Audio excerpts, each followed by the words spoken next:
Hello friends, welcome to our YouTube channel Focus Defence by Finance Study. আমাদের Focus Defence YouTube channel প্রত্যেককে স্বাগত, যেখানে কিন্তু আমরা এসএসসি জিডি 2024-এর এক্সামের যে সম্পূর্ণ প্রিভিয়াস ইয়ার, সেই প্রিভিয়াস ইয়ারের 27টি শিফট নিয়ে আলোচনা করছি। আজকে আমাদের পার্ট 12, এর আগে কিন্তু 11টি পার্ট হয়ে গেছে, যারা দেখোনি অবশ্যই দেখে নেবে। এবং আজকে আমরা কিন্তু আলোচনা করব 27/2/2024, মানে ফেব্রুয়ারি 27 তারিখ 2024-এর যে 9টা থেকে 10টার যে শিফট, সেই শিফটের কোশ্চেন নিয়ে কিন্তু আমরা আলোচনা করব। নিচের দিকে আমরা চলে যাব, যেহেতু আমরা জিকে কোশ্চেন নিয়ে আলোচনা করছি, আমরা জিকে কোশ্চেনের দিকে কিন্তু চলে যাবে। এবং তোমাদের একটা কথা বলছি, তোমরা যারা যারা এই নোটটি পেতে চাও, ঠিক আছে, সম্পূর্ণ বিনামূল্যে তোমাদের এই নোটটি প্রোভাইড করা হবে। তার জন্য কিন্তু তোমরা ডেসক্রিপশান থেকে একটি গ্রুপের লিঙ্ক পাবে, হোয়াটসঅ্যাপ গ্রুপের লিঙ্ক, সেখানে জয়েন করবে। সেখানে তোমাদের বিস্তারিত সব কিছু জানিয়ে দেওয়া হবে। আমরা এই নোটটির সাথে সাথে একটা মক টেস্টের ব্যবস্থা করেছি, যে মক টেস্টের প্রাইস খুবই কম রাখা হবে, যাতে তোমরা প্রত্যেকে অ্যাফোর্ড করতে পারো। ঠিক আছে, তো তোমরা গ্রুপটা জয়েন করো, বাকি সেখানেই জানিয়ে দেওয়া হবে। তো চলো আজকের ক্লাস শুরু করছি। এক দাগের কোশ্চেন, ওস্তাদ জাকির হোসেন কোন বাদ্যযন্ত্র বাজান? এর ভেরি ভেরি ইম্পর্টেন্ট। প্রতিটা তোমার কিন্তু শিফটে কিন্তু এরকম কোশ্চেন পাচ্ছি, কে কোন বাদ্যযন্ত্রের সাথে যুক্ত। আচ্ছা, তোমরা যদি এইগুলো এখনও প্রিপারেশন না নিয়ে থাকো, স্ট্র্যাটেজিকের পোর্শনটা, যে কে কিসের সাথে যুক্ত, কোন খেলার সাথে কে যুক্ত, এগুলো স্ট্র্যাটেজিকের পোর্শন যারা যদি কেউ না নিয়ে থাকো, অবশ্যই কিন্তু আমাদের সাথে যোগাযোগ করবে। আমাদের স্ট্র্যাটেজিকের নোটটা পড়ে গেলে 100% কমন পেয়ে যাবে, 100%। মানে এই ধরনের কোশ্চেন তো শুধু আমাদের না, যে কোনো ইনস্টিটিউটের যে কোনো বইয়ের তুমি স্ট্র্যাটেজিকে পড়ে যাবে, কমন পেয়ে যাবে। ঠিক আছে, যদি না পাও আমাদের থেকে নিতে পারো, অসুবিধা নেই। বাদবাকি তুমি যে বই ফলো করছো, যাদেরকে ফলো করছো, সেখান থেকেও তোমার কাজ মিটে যাবে। সঠিক উত্তর কী হবে? ওস্তাদ জাকির হোসেন কিন্তু তবলা বাজাতেন, তিনি তবলা বাদ্যযন্ত্রের সাথে যুক্ত ছিলেন। 2 দাগের কোশ্চেন, ত্রিপুরার কোন প্রয়াত প্রবীণ আদিবাসী নেতা 2023 সালে মরণোত্তর পদ্মশ্রী পেয়েছেন? ঠিক আছে, আচ্ছা, এটা কিন্তু স্ট্র্যাটেজিকের কোশ্চেন, যেহেতু 2023টা উল্লেখ করেছে। যদি প্রশ্ন এমন দেয় যে ত্রিপুরার কোন প্রয়াত প্রবীণ আদিবাসী নেতা, সালটা জাস্ট বলবে না, মরণোত্তর পদ্মশ্রী পেয়েছেন, তখন কিন্তু এই কোশ্চেনটা আর স্ট্র্যাটেজিকে থাকবে না, নর্মাল কোশ্চেন হয়ে যাবে, জিকের কোশ্চেন। সঠিক উত্তর কী হবে? নরেন্দ্রচন্দ্র দেব বর্মা। নরেন্দ্রচন্দ্র দেব বর্মা কিন্তু হয়ে যাবে সঠিক উত্তর। নেক্সট আমরা চলে যাব 3 দাগের কোশ্চেনে।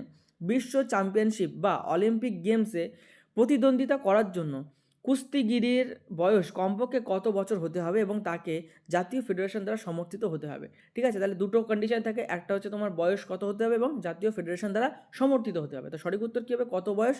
নিম্নতম বা মিনিমাম কিন্তু 17 বছর বয়স হতে হবে, কিন্তু খুবই কিন্তু কম বয়স। ঠিক আছে, নিম্নতম 17 বছর বয়স হলে কিন্তু সে অলিম্পিক্স গেমসে কিন্তু কুস্তির জন্য কিন্তু প্রতিদ্বন্দ্বিতা করতে পারবে। আশা করি তোমরা বুঝতে পেরেছো। ঠিক আছে, নেক্সট 4 দাগের কোশ্চেন, নিম্নলিখিতগুলির মধ্যে কোনটি বেকারত্বের কারণ? আমরা ভালো করে অপশানগুলো একটু দেখবো, কারণ এটা আমাদের এখন বর্তমান পশ্চিমবঙ্গ তথা ভারতে ভীষণভাবে চলছে বেকারত্ব। ভালো শিক্ষা ব্যবস্থা, নাকি জনসংখ্যার ধীর বৃদ্ধি, একটি নির্দিষ্ট এলাকার ব্যাপক অভিবাসন, নাকি দ্রুত অর্থনৈতিক প্রবৃদ্ধি? ঠিক আছে, নিম্নলিখিতগুলির মধ্যে কোনটি বেকারত্বের কারণ? এখানে কিন্তু আসলে সঠিক কারণ হবে, দেখতে পাচ্ছ ঠিক যেটা আমরা 3 নম্বর অপশান, একটি নির্দিষ্ট এলাকার ব্যাপক অভিবাসন, যার ফলে কিন্তু বেকারত্বের হার বেড়ে যায়। বেকারত্ব কিন্তু সমস্ত ইন্ডিয়ানদের ভিতরে চলে না। দেখবে ইন্ডিয়ানের ভিতরে তুমি যদি দেখো, যে যদি 90% বেকার থাকে, তাহলে 10% এমন ছেলে মেয়ে আছে যারা কিন্তু বেকার না, যারা কিন্তু কাজ করছে কোনো না কোনোভাবে। 10 কেন, এটাকে তুমি যদি 20%ও ধরো, তাহলে দেখবে 20% এমন ছেলে মেয়ে আছে যারা কিন্তু কাজ করছে কোনো না কোনো, অর্থাৎ তারা বেকার না। হ্যাঁ, কিন্তু ম্যাক্সিমাম বেকার বলে আমাদের কিন্তু মনে হচ্ছে। তাহলে এটা কি একটা নির্দিষ্ট এলাকা বা নির্দিষ্ট অঞ্চলের অভিবাসনের জন্য কিন্তু এই কাজগুলো হয়ে থাকে, সবাই কিন্তু বেকার থাকে না। ঠিক আছে, আজকে তুমি দিল্লির মতো একটা, যেখানে জনবহুল জায়গা, কিছু কিছু জায়গায় যাও, সেখানে কেউ বেকার না। হ্যাঁ, হয়তো সে সরকারি চাকরি পায়নি, তবে সে বেকার না, সে কোনো না কোনো কাজের সাথে যুক্ত। ঠিক আছে, বিভিন্ন জায়গায়, কিন্তু আমাদের এই এলাকাটা দেখো, পশ্চিমবঙ্গ, বুঝতেই পারছো সব কেমন অবস্থা। ঠিক আছে, এখানে সবাইকে বলা হচ্ছে যে এই শিল্প করতে, সেই শিল্প করতে, ঘুগনি শিল্প, চপ শিল্প। দেখো একটা জিনিস, কোনো কাজই ছোটো বড়ো না, ওই সব কাজেও অনেক ইনকাম। কিন্তু একটা জিনিস ভাবো, ধরো আমি একটা সাপোজ উদাহরণ দিচ্ছি, তোমার গ্রামে দেখা যাচ্ছে এরকম 50 জন, বেশি না, আমি অল্প করে ধরছি, 50 জন ছেলে মেয়ে আছে যারা চাকরির প্রিপারেশান নিচ্ছে। সবাই তো নেয় না, সবাই পড়তে যায় কিন্তু প্রিপারেশান নেয় না। 50 জন চাকরির প্রিপারেশান নিচ্ছে। এরা এই 50 জন যদি চাকরি পায়, এই 50 জন দেখা যাচ্ছে 5টা সেক্টরে চাকরি পাবে, তাই না? 5টা সেক্টরে সবাই তো আর এক চাকরি পাবে না, 5টা সেক্টরে আলাদা আলাদা চাকরি পাবে। ঠিক আছে, 10 জন করে হয়তো পেলো, জাস্ট আমি একটা এক্সাম্পল ধরছি। এই 50 জনকে যদি বলা হয় তুমি চপ মুড়ি শিল্প শুরু করো বা তুমি এই শুরু করো, তাহলে এই 50 জন একটা গ্রামে যদি 50টা চপের দোকান, 50টা এই দোকান সেই দোকানে ভরে যায়, তাহলে কেনার লোক থাকবে না, সবাই যদি বেকার থেকে যায়। ঠিক আছে, তো এইগুলো কেউ বোঝে না। হ্যাঁ, ওইগুলো করে ইনকাম হয়, কিন্তু এই 50 জনের ভিতর থেকে হয়তো 5 জন বেরিয়ে আসতে পারবে যারা সত্যি সত্যি ভালো বিজনেস করে ইনকাম করতে পারবে। কারণ আমাদের শিক্ষাটা তো বিজনেস ওরিয়েন্টেড না, আমাদের শিক্ষাটাই দেওয়া হয়েছে একাডেমিক ওরিয়েন্টেড, বই ওরিয়েন্টেড, ঠিক আছে? সেখানে কি করে আমাদের এক্সপেক্ট করা যায় যে ছেলে মেয়ে এই 50 জনের ভিতরে 50 জনই নিজের মতো ব্যবসা করে ইনকাম করতে পারবে? এই 50 জন থেকে অবশ্যই 5 জন 10 জন পরিস্থিতির চাপে পড়ে 20 জনও বেরিয়ে আসতে পারে, কিন্তু সবাই পারে না। তাদেরকে তখন দিনমজুর করে কোম্পানির কাজ করে খেতে হয়। যাই হোক, অনেক কথাই বলে দিলাম। নেক্সট 5 দাগের কোশ্চেন, ভারতের সবুজ বিপ্লবের সময় intensive agricultural district programme IADP intensive agricultural district programme এর প্রাথমিক উদ্দেশ্য ছিল, কী ছিল এর প্রাথমিক উদ্দেশ্য? সঠিক উত্তর হবে নির্দিষ্ট জেলায় কৃষি উৎপাদনশীলতা বৃদ্ধি করা কিন্তু এদের প্রধান উদ্দেশ্য ছিল। আমি আবারও বলছি, যারা এই নোটটা সম্পূর্ণ ফ্রি আমরা এই জন্যই বলছি কারণ আমরা যে প্রাইসটা রাখবো শুধুমাত্র যে মক টেস্টটা তোমাদের নেওয়া হবে, সেই মক টেস্টের জন্য আমরা সামান্য কিছু প্রাইস রাখবো, যার জন্য ডেসক্রিপশান থেকে তুমি লিঙ্ক পেয়ে যাবে আমাদের হোয়াটসঅ্যাপ গ্রুপের, সেখানে জয়েন করবে। জয়েন করলে সেখান থেকে তোমাদের সমস্ত কিছু জানিয়ে দেওয়া হবে, সেখানে আরও অনেক ছেলেমেয়েরা আছে।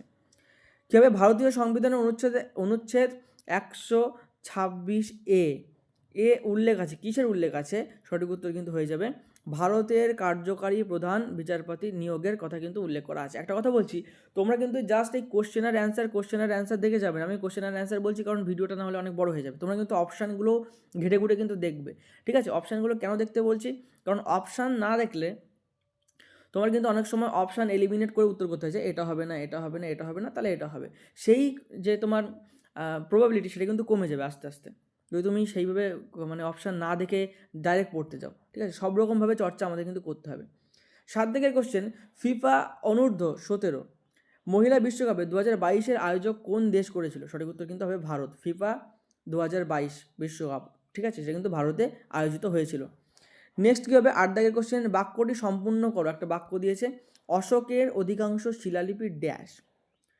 কী হবে উত্তর?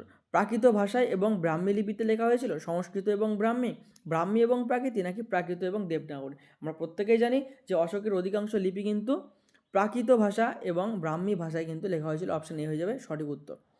নেক্সট আমাদের 9 দাগের কোশ্চেন, নিচের কোনটি তাপমাত্রার এসআই একক? সায়েন্স থেকে কিন্তু আমি খুবই কম কোশ্চেন দিতে দেখছি, যাই বলো না কেন তোমরা, আগের শিফটও দেখেছি, এই শিফটগুলো দেখেছি, 1টা থেকে 2টো কোশ্চেন থাকছে বা থাকছে না, ঠিক আছে? যেটা থাকছে বেশি স্ট্র্যাটেজিকের কোশ্চেন কিন্তু খুবই থাকছে। ইতিহাস থেকেও দেখছি 1টা 2টো থাকছে। আমি যেটুকু দেখছি তোমরাও আশা করি দেখতে পাচ্ছ। নিচের কোনটি তাপমাত্রার এসআই একক? সঠিক উত্তর হবে কিন্তু এসআই একক হবে কিন্তু কেলভিন, ঠিক আছে? তাপমাত্রার এসআই একক হবে কিন্তু কেলভিন, ঠিক আছে? সিজিএস একক কিন্তু সেন্টিগ্রেড, এটা কিন্তু মাথায় রাখবে। 10 দাগের কোশ্চেন, নাবার্ড কত সালে MYRADA, ঠিক আছে, MYRADA-কে অ্যাকশন রিসার্চ প্রজেক্ট অনুমোদন করে? কত সালে? 1987 সালে। আমরা নেক্সট 11 দাগের কোশ্চেন চলে যাবো। একটু বড় কোশ্চেন আমি পড়ছি, ভালো করে শোনো। লর্ড লিটন ভারতের তৎকালীন ভাইসরয়, যার শাসনকাল ছিল 1876 থেকে 80। তো এই ভাইসরয় কর্তৃক প্রস্তাবিত এই আইনটির উদ্দেশ্য ছিল স্থানীয় সংবাদ মাধ্যমকে ব্রিটিশ নীতির সমালোচনা প্রকাশ করা থেকে বিরত থাকা। অর্থাৎ ব্রিটিশদের যে সমালোচনা, ব্রিটিশদের কার্যকর্মের যে সমালোচনা, সেটা করা যাবে না, তাকে নিয়ে কথা বলা যাবে না, তার কুকর্মগুলো বলা যাবে না। দ্বিতীয় কী ছিল? এটা তো ছিল প্রথম। দ্বিতীয়, ড্যাশ এর শুরুতে যে বিরোধিতা বৃদ্ধি পেয়েছিল। কিসের শুরুতে? এই সময় এই জিনিসের বিশেষত ইঙ্গো আফগান যুদ্ধ, দ্বিতীয় ইঙ্গো আফগান যুদ্ধ শুরুতে এই বিরোধিতা কিন্তু বৃদ্ধি পেয়েছিল, ঠিক আছে? কোশ্চেনটা কিন্তু অনেক 1-2বার পড়লে বুঝতে পারবে, আশা করি এখানে তোমরা পজ করে 1-2বার পড়লে বুঝতে পারবে, ঠিক আছে? নেক্সট 12 দাগের কোশ্চেন, নিম্নলিখিত কোন রাজ্য অরুণোদয় 2.0 চালু হয়েছে? কোন রাজ্যে অরুণোদয় 2.0 চালু হয়েছে? সঠিক উত্তর কিন্তু হবে আসামে। আচ্ছা, অরুণোদয় কী তোমরা কমেন্ট করে জানাও তো দেখি, কে জানো? তোমাদের এগুলো কিন্তু জানা উচিত, ঠিক আছে? সঠিক উত্তর কিন্তু হবে আসাম। নেক্সট কী হবে? 13 দাগের কোশ্চেন, ভারতের 2011 সালের আদমশুমারি অনুযায়ী সর্বভারতীয় স্তরে প্রাপ্তবয়স্কদের মানে 15+ যাদের বয়স, তাদের সাক্ষরতার হার হলো কত? তাদের সাক্ষরতার হার কিন্তু হয়ে যাবে 69.3%। 69.3% কিন্তু তাদের সাক্ষরতার হার 2011 সালের আদমশুমারি অনুযায়ী। দেখতে পাচ্ছ 2011 সালের জনগণনা থেকে কিন্তু প্রতিটা শিফটে কোনো কোনো কোশ্চেন থাকছে। একটা কথা তোমাদের আমি বলে দিচ্ছি, তোমরা কিন্তু এই যে নোটসটা কিন্তু তোমাদের অবশ্যই পরীক্ষা দেওয়ার আগে, যারা ভাবছো আমি এবার একবারই চাকরিটা পাবো, অবশ্যই কিন্তু তাদের এই নোটসটা প্র্যাকটিস করা প্রয়োজন, অবশ্যই প্রয়োজন। শুধু জিকে পোর্শনটা না, এর যে জিআই পোর্শন অর্থাৎ রিজনিং পোর্শন, যারা হিন্দি দেবে হিন্দি পোর্শন, বাংলা দেবে বাংলা পোর্শন, ঠিক আছে, ম্যাথের পোর্শন, সব কিছু কিন্তু তোমাদের অবশ্যই 100% কিন্তু প্রিপারেশান করা উচিত। আমরা কিন্তু জিকেটা করিয়ে দিচ্ছি, আশা করি তোমরা বাকিটা করবে। তো এই পিডিএফ সম্পূর্ণ, এই যে পুরো পিডিএফটা অনেক পেজের, ঠিক আছে, দেখো 1154 পেজের, 1154 পেজের এই পিডিএফ, যেখানে কিন্তু এবার হ্যাঁ, এখানে একটা পেজে দেখাচ্ছে একটা কি দুটো করে কোশ্চেন আছে, সেই জন্য এতটা পেজ, যেহেতু এটা বাংলায় ট্রান্সলেট করা, বুঝতে পারছো, বাংলা প্রথমত তো বাংলা এসএসসি জিডির খুবই কম পাবে প্রিভিয়াস ইয়ারের কোশ্চেন, ঠিক আছে, এরকমভাবে। তো আমরা সেগুলো তোমাদের জন্য জোগাড় করেছি। তোমরা ডেসক্রিপশন থেকে হোয়াটসঅ্যাপ গ্রুপ জয়েন করবে, সেখানে তোমাদের বিনামূল্যে দেওয়া হবে। তবে আমরা একটা মক টেস্ট রাখবো, কারণ নাহলে কোনো জিনিসের ভ্যালু না দিলে তোমরা ভ্যালু লেস করে ফেলবে সেই জিনিসটাকে। সামান্য কিছু ভ্যালুতে, সামান্য কিছু মানে এক প্লেট চাউমিনের থেকেও কম টাকায় তোমাদের জন্য আমরা একটা মক টেস্ট বা যেটা বলো টেস্ট সিরিজের ব্যবস্থা করব, যার সাথে এই পিডিএফটা সম্পূর্ণ বিনামূল্যে তোমাদেরকে প্রোভাইড করা হবে। ডিসক্রিপশন লিঙ্ক থেকে জয়েন করে যাবে, ঠিক আছে, গ্রুপটা, সেখানে সব কিছু জানিয়ে দেবো। নিম্নলিখিতদের মধ্যে কে 2023 সালের আগস্ট মাসে গ্রিসের রাষ্ট্রপতি দ্বারা grand cross of the order of অনারে সম্মানিত পেয়েছেন? সঠিক উত্তর হবে কিন্তু বর্তমান ভারতের প্রধানমন্ত্রী নরেন্দ্র মোদী, ঠিক আছে। নেক্সট 15 দাগের কোশ্চেন আছে, আমি একটা কথা এখানে অ্যাড করে দিচ্ছি। তোমাদের এই সম্পূর্ণ নোটটা বিনামূল্যে রাখার কারণ কিন্তু আছে। তোমরা কিন্তু অনেকেই কমেন্ট করেছো যে মধ্যবিত্ত পরিবারের ছেলেদের জন্য তারা কী করবে, তারা কী করে প্রিপারেশন নেবে যদি এই নোটসটা পিডিএফটা ফ্রিতে না পায়, ঠিক আছে। এবার আমরা যদি মনে করি প্রতিটা দিনে যে কোশ্চেনগুলো করেছে সেগুলো আলাদা করে কেটে কেটে তোমাদেরকে প্রোভাইড করব, সেক্ষেত্রে তোমাদেরই অসুবিধা হবে, তোমাদেরই দেরি হবে। আমরা পুরোটাই একবারে প্রোভাইড করব এবং 100% বিনামূল্যে তোমাদেরকে প্রোভাইড করা হবে, ঠিক আছে। কমেন্ট করবে তার জন্য অবশ্যই যে তোমাদের কার কার প্রয়োজন, ঠিক আছে। আর একটা জিনিস, তোমরা একটু কমেন্ট করে জানাবে এসএসসি জিডিতে তোমাদের কেমন নাম্বার উঠবে, ঠিক আছে, কেমন তোমাদের নাম্বার আসছে, এটা কিন্তু অবশ্যই কমেন্ট করে জানাবে। আর এটা 100% ফ্রিতেই দেওয়া হবে, তার জন্য গ্রুপ জয়েন করবে, সেখানে বাদ বাকি প্রসেস বলে দেওয়া হবে। শুধু ফ্রি না, সাথে আরও কিছু থাকছে তোমাদের লাভের জন্য রাখা হচ্ছে, সেগুলো কিন্তু তোমরা অবশ্যই যুক্ত হবে। দীপিকা পল্লিকাল কার্তিক নিম্নের কোন খেলার সাথে যুক্ত? দীপিকা পল্লিকাল কার্তিক কোন খেলার সাথে যুক্ত? সঠিক উত্তর কিন্তু হবে স্কোয়াশ খেলার সাথে যুক্ত, ঠিক আছে। খেলা থেকে, বাদ্যযন্ত্র থেকে কিন্তু কোশ্চেন প্রতিটা সেটাই আমরা কিন্তু পেয়ে যাচ্ছি। 2022 সালের মে পর্যন্ত নিম্নলিখিতের মধ্যে কোনটি ভারতীয় সংবিধানের অনুচ্ছেদ 19-এর অংশ নয় বলেছে? কিন্তু তাহলে অনুচ্ছেদগুলো, এই যে সংবিধানের অনুচ্ছেদগুলো কিন্তু একদম মুখস্থ থাকতে হবে, ঠিক আছে, নাহলে কিন্তু পারবে না। সঠিক উত্তর হবে সম্পত্তিত অধিকার, এটা কিন্তু এর অংশ নয়, ঠিক আছে, বাকিগুলো কিন্তু ওর অংশ। 17 কোশ্চেন, হিমাচল প্রদেশে নিম্নলিখিতদের মধ্যে কোনটি একটি ফুলের উৎসব?